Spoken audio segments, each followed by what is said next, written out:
falar para vocês aqui sobre essa história do Corinthians, né? Ele faz uma proposta para contratar o Memphis Depay.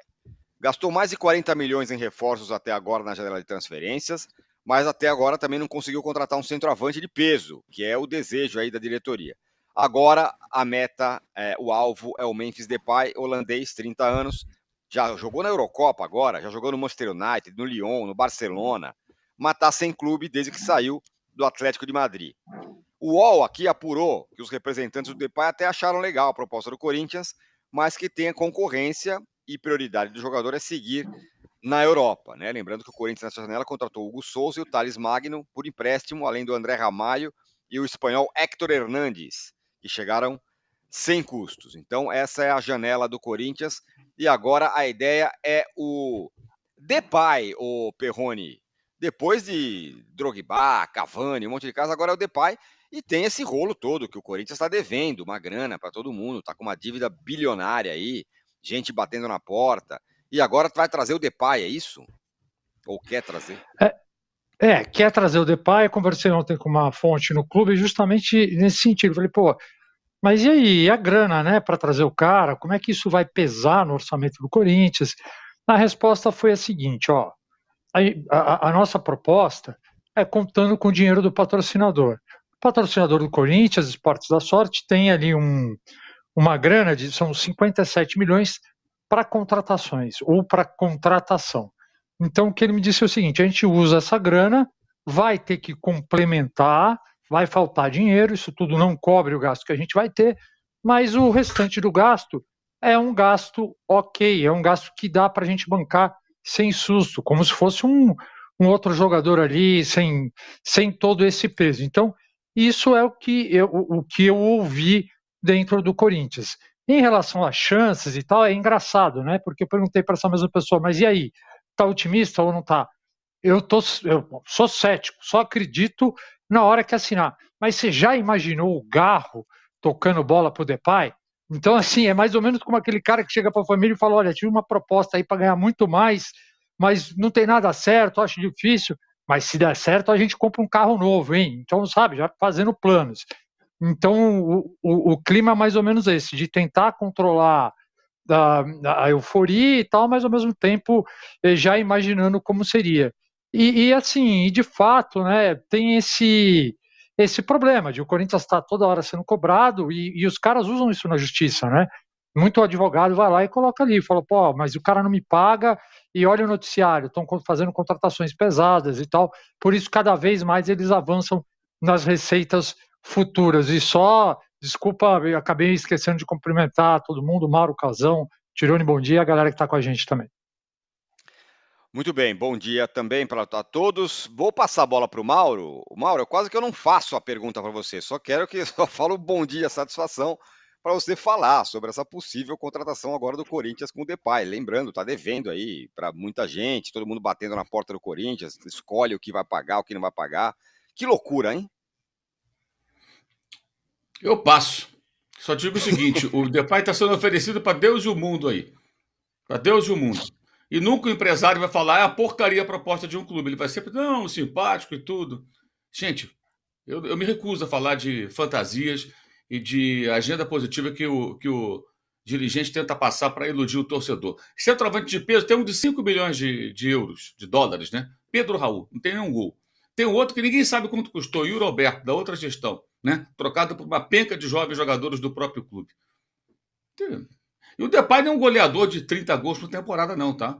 É um cara que nas últimas temporadas fez 10, 11 gols em torno disso. Faz seus golzinhos, mas não é um goleador de lotes, assim, sabe, intermináveis de gols e tudo mais. E, sinceramente, acho um deboche com os demais clubes e com o próprio torcedor do Corinthians, sabe? Só porque ganharam o jogo desse time mocorongo que foi o Flamengo no domingo, as pessoas vão achar que tá tudo...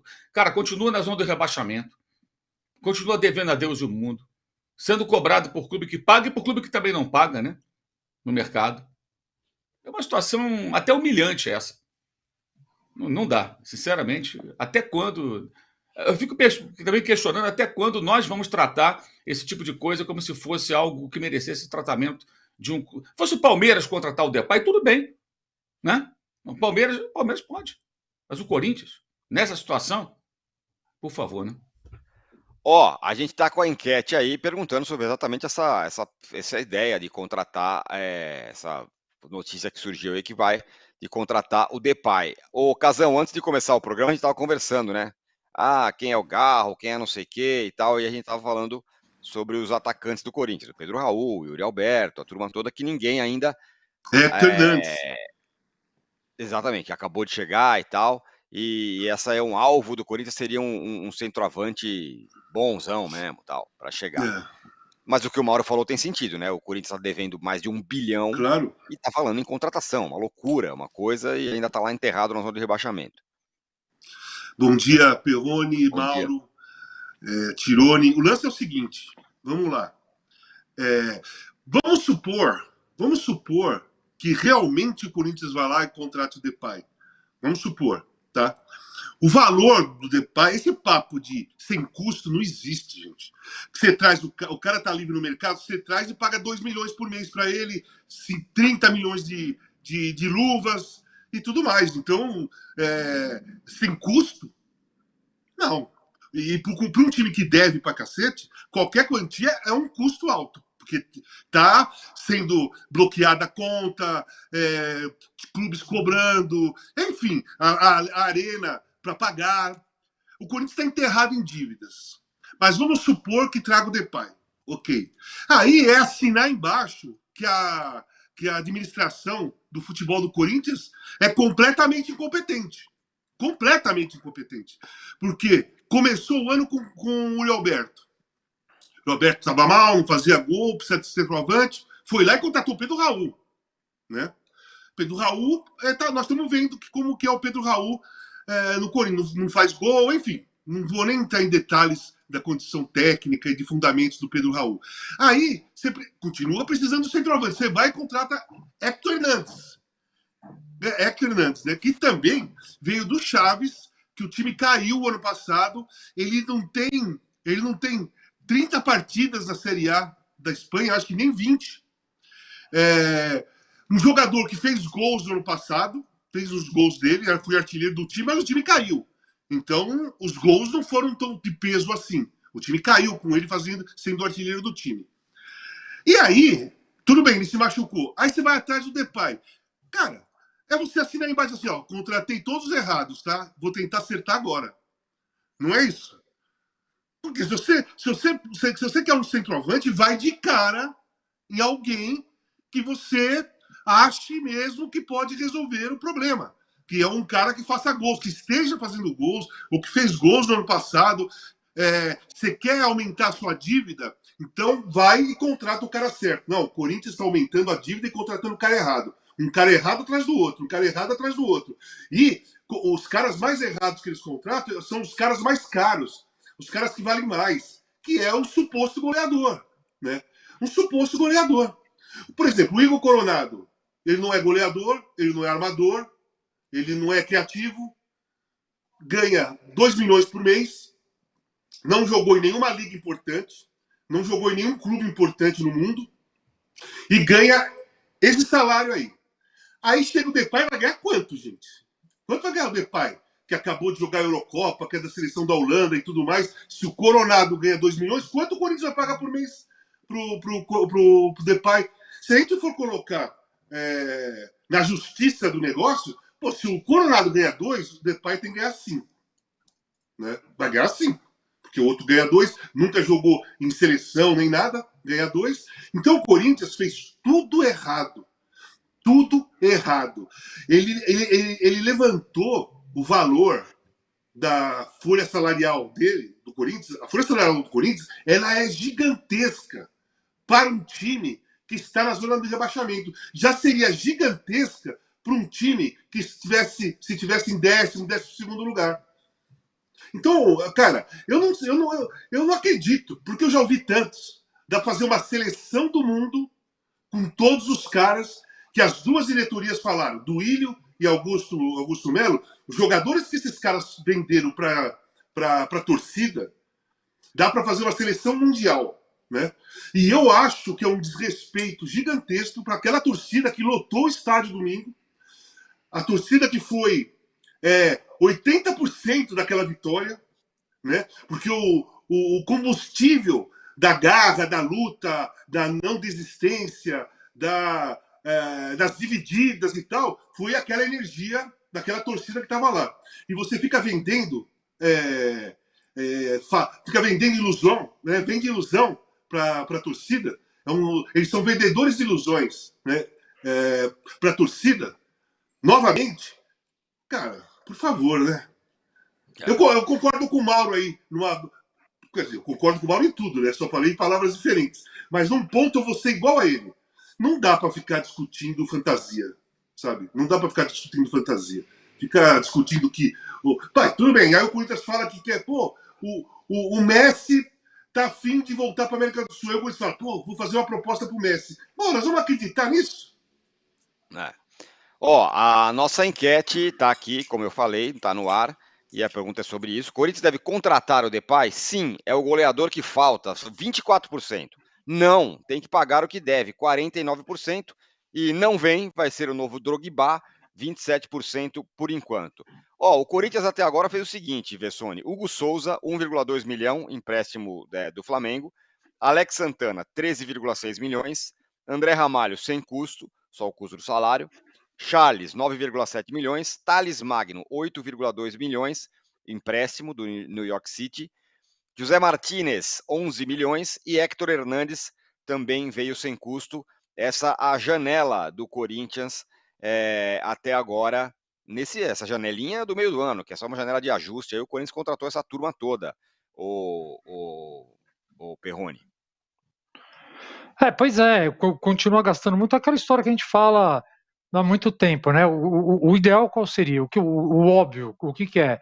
Reestrutura o clube, monta um time mais barato, reestrutura, explica para a torcida o que vai acontecer, e aí depois você volta mais forte. Só que o Corinthians não faz isso. E o problema todo aí, essas contratações que você falou agora, no começo do ano o time já era caro, o Casão estava falando de custo e tal. Esse time tem um custo ali mensal, contando o salário, direito de imagem, premiação, contando comissão técnica, que passa dos 20 milhões por mês, tem passado dos 20 milhões de reais por mês. Já era assim com o Duílio. Então, com o Duílio, teve esse gasto absurdo e o time brigou para não cair até o fim. E agora está sendo a mesma coisa. Então, assim, esse é o problema.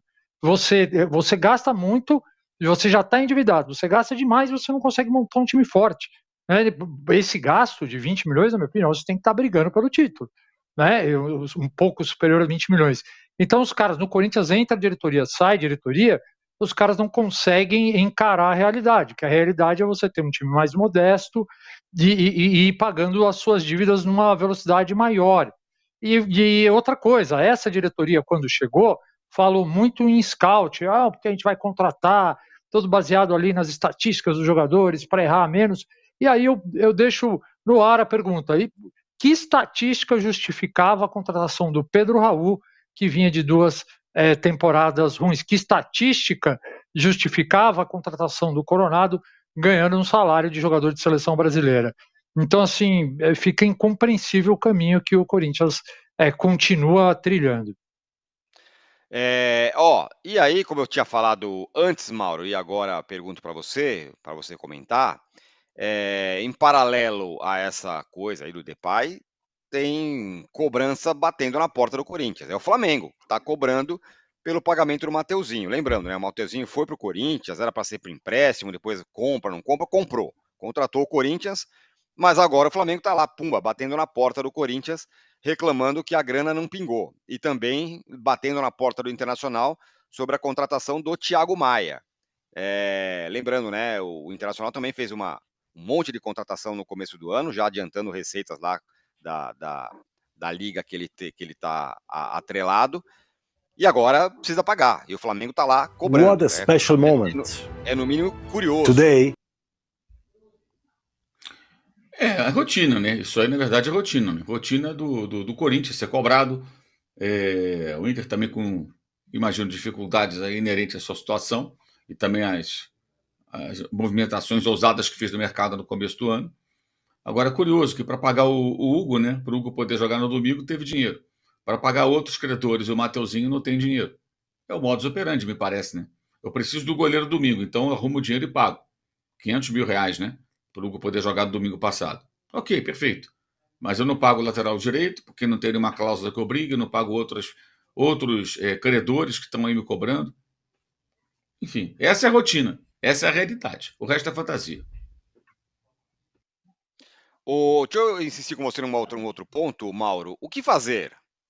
Tudo bem, o Brasil não tem regulamentação de nada disso, mas essas coisas não vão poder continuar nesse jeito eternamente. Ou uma hora a conta chega para o Corinthians, ou para outros clubes também. Enfim, o que vai acontecer? Vai ser eternamente assim? Não vou contrato, não pago e vamos em frente, tá tudo certo. A dívida vai crescer, até chegar um momento que vai digamos assim, inviabilizar o clube. É isso que vai acontecer, né? A dívida cresce, vai chegar uma hora que vai ficar inviável. O clube vai ter dificuldade para fazer qualquer tipo de manobra financeira. Acho que é para isso que estão caminhando. Afinal de contas, já são aí mais de 2,2 bilhões, segundo um balancete que já tem meses, né? De lá para cá, mais contratações foram feitas. Isso significa que mais dívidas foram contraídas. Então, essa dívida já deve estar num valor aí acima disso. Não se sabe qual é o número exato ainda. E diante de um cenário como esse, a tendência é o clube ficar inviável em algum momento. Vai fazer o quê? Vai entrar em recuperação judicial? Vai fazer o quê? Aí não sei. Mas é o que estão conseguindo fazer. Um clube com potencial do Corinthians, hein? Potencial que tem de arrecadação, de mobilização de sua torcida. O Corinthians tem condições de produzir o próprio remédio para a sua doença, mas prefere continuar investindo no quê? Em cavar o buraco cada vez mais fundo.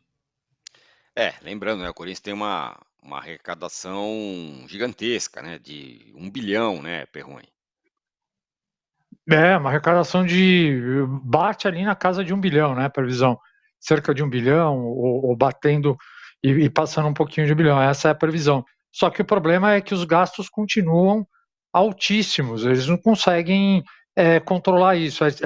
E toda a diretoria que assume fala, o Duílio falou que o campeonato dele era pagar dívida e tal, o Duílio, aí tem uma divergência da atual diretoria com a anterior sobre redução ou não de dívida, né? Cada um, porque eu calculo desse jeito, outro calculo do outro jeito, mas a gente vê, né, pelo preço da folha salarial, que em nenhum momento tomaram essa medida drástica de redução, né? E em nenhum momento chegaram e encararam a realidade como ela é. Casão, dessa turma toda que eu falei, vou repetir aqui, dos caras que foram contratados pelo Corinthians. Então temos aí Hugo Souza, Alex Santana, André Ramalho, Charles, Thales Magno, José Martínez, Hector Hernandes, sem contar aí essa tentativa, essa, sei lá, sondagem ao Depay. Dessa turma toda, vamos contar, vai com a outra janela do começo do ano, os que valeram mesmo por enquanto, acho que foram o Hugo Souza, parece, e o Garro, né? O que mais? Não, eu acho que o Thales Magno tá valendo, pelo menos inicialmente, num curto espaço de tempo, tá valendo, né? Eu acho que o André Ramalho também tá valendo num primeiro momento. O Charles é um jogador aguerrido, brigador, eu acho que está valendo também num primeiro momento. Tem que ver a longo prazo. O único que está valendo a longo prazo, os únicos que estão valendo a longo prazo, de verdade, é o Garro e o Hugo. Apesar de ele ter chegado há pouco tempo, você vê potencial para ele se manter a longo prazo do mesmo jeito. Ele não vai garantir sozinho que o Corinthians saia da zona de rebaixamento e não caia. Mas ele vai fazer que nem o Cássio fazia, manter sempre o Corinthians vivo. É um goleiro que vai manter o Corinthians vivo. E o Garro é um jogador que pode desequilibrar a qualquer momento. Só tem um problema, que é um detalhe muito interessante. O Garro, ele é o segundo jogador em participação de jogada de gol no campeonato. O Garro é o segundo. Mas em assistência, ele não tem 4. Por quê? Por que isso? Porque a assistência só vale quando o cara faz o gol. Então ele cria a jogada e os atacantes do Corinthians perdem o gol. Então não entra na estatística assistência do Garro, mas entra passe para gol. Então no passe para gol o cara tá lá em cima. Mas na assistência não, porque ele não tem companheiro tecnicamente suficiente para finalizar direito as bolas que ele cria. Então o Garro é o melhor jogador do Corinthians disparado e é um dos melhores jogadores do campeonato. o Galo. O Galo tá fazendo milagre no Corinthians, cara. O Galo tá fazendo milagre no Corinthians. Se o Corinthians faz gols às vezes, ou vence partida às vezes, é graças ao Galo. Não só por assistência, mas porque ele cria movimentação, ele chama a atenção da defesa adversária. O adversário, quando um treinador vai dar a preleção para jogar contra o Corinthians, eu tenho certeza que a preocupação dele é o Galo. Não deixa pegar na bola, não deixa ele pensar, tem que marcar perto. Todo mundo se preocupa com ele, né? Porque realmente é um jogador que pode fazer a diferença. Só que, cara, ele também está na mesma situação que o Hugo. Ele sozinho não vai salvar o Corinthians do rebaixamento, nem vai tirar da zona, nem da zona do rebaixamento. Ele vai manter o Corinthians vivo. O Hugo e o Galo, eles conseguem manter o Corinthians vivo no campeonato. Mas se não tiver jogadores que façam gols, e não é um montão de gols, não é um montão de gols, porque está faltando pouco para jogar para o campeonato acabar. O Corinthians precisa de um jogador que faça gol de peso, gol que dê vitória, tipo o Romero fez domingo, né? O Corinthians contratou 3 centroavantes, 3 atacantes, né? E quem decide o jogo é o Romero, né? Que está aí faz tempo, é o Romero, né? O Romero ele tem vários defeitos como jogador, não é aquele que de alta qualidade técnica. Quando ele está com moral, ele faz jogadas importantes, mas quando ele não faz gol, ele fica meio sumido. Mas ele é indiscutivelmente um cara que faz gol de peso. Ele fez gol de peso na reta final do ano passado, o Corinthians se salvou, com gols dele. Inclusive lá contra o Grêmio lá, que era um jogo que se o Grêmio vence, o Grêmio provavelmente seria campeão brasileiro. E o Corinthians perdendo, provavelmente ia cair para a Série B. E o Romero fez o gol da vitória lá de 1-0. Fez gols contra o Vasco também. Então, o Corinthians precisa de um cara que faça 5, 6 gols até o final do campeonato, mas gols que dê pontos para o Corinthians. Gols que não adianta você trazer um centroavante aí que faz 2 e o time perde de 5-2. Que faz 3 e o time perde de 4-3. Que faz 1 e o jogo é 2-1 para o adversário. Você precisa de um jogador que faça 1 e seja 1-0. 2 que seja 2-1. E o Corinthians não tem esse jogador. Não é o Pedro Raul, muito longe. Não é Pedro Raul. Não é Yuri Alberto. E o Héctor Hernandes, ele se machucou, mas pelo histórico também não é. Entendeu? Então o Corinthians, você vai contratar o Depay, que é um excelente jogador, mas eu concordo com o Mauro, não é um jogador que é fazedor de gols ou fazedor de gols de peso. É um jogador, bom jogador, é jovem ainda, 30 anos, deve ter mercado aí para ir para outro time, para ficar na Europa e tal, mas o Corinthians está precisando de um cara. Faz tempo que eu estou dando um exemplo. Não dá para contratar esse jogador, e o time não vai vender. Mas o Corinthians precisava de um jogador do estilo do Veguete. É esse jogador que o Corinthians precisa. Que a bola cai dentro da área, ele mete o gol. Que a bola bate um no outro, sobra, ele faz o gol. Que ele pula com a cabeça no chão para fazer o gol. Sabe? O Veguete, o Veguete é um atacante que faz gols de peso, mas ele não é tecnicamente maravilhoso. Não é aquele jogador que plasticamente você morre de amores para assistir, mas é o centroavante que faz gol de peso. Ele faz gol de peso. O Corinthians precisava de um cara desse estilo aí. O Fernando César dá uma ideia aqui no nosso chat, fala, o âncora para mim, fala pro Casão voltar ele pro Corinthians para ele resolver a situação ali, mas já foi. Eu só vou dar uma notícia. Ele conseguia. Uma notícia assim, só para responder. Daqui a pouquinho, daqui a alguns dias ou algum mês, eu vou fazer uma prótese no joelho. Então, eu já respondi a pergunta, né? Depois que eu fizer a prótese, eu vou poder caminhar no Ibirapuera. Eu não estou pensando em correr. Eu quero caminhar sem dor. É questão de tempo. Depois dessa prótese, você vai voltar. Então, aguardem. Voltar a caminhar sem dor. Tá certo. Eu tenho dor 24 horas por dia. Minha qualidade de vida, por causa do meu joelho, é horrível. Já faz... E esse ano piorou muito. Foi piorando. Esse ano piorou demais. É dor 24 horas por dia, mesmo parado. Rapaz, que dureza. Bom, Corinthians deve contratar o Depay? Pergunta a nossa enquete. Sim, é o goleador que falta, 25%. Não, tem que pagar o que deve, 48%. E não vem, vai ser o novo Drogba, 27%. Diz aqui a nossa enquete por enquanto. A gente pediu 1.000 likes para começar. Já passamos, já estamos com 1.100. Então dá para chegar em 1.500 aí, tranquilamente. Tirone, deixa eu falar só uma coisa. Essas pessoas que estão votando aí, que falam sim, ele é o goleador que faltava. Gente, vai ver o histórico do cara. Vocês estão falando da boca para fora, vocês estão falando sem conhecimento. Ele não é o goleador que vocês estão falando que é. Ele é aquele cara de movimentação, o cara driblador, o cara que briga, o cara que sai para um lado, sai para o outro. Ele cria espaço para o goleador que falta. Ele era um jogador que criaria espaço, pelo modo dele jogar, para o goleador que está faltando. Sim, exatamente. O Mauro tinha falado também sobre isso, né? Não é exatamente um fazedor de gol e tudo mais. É isso.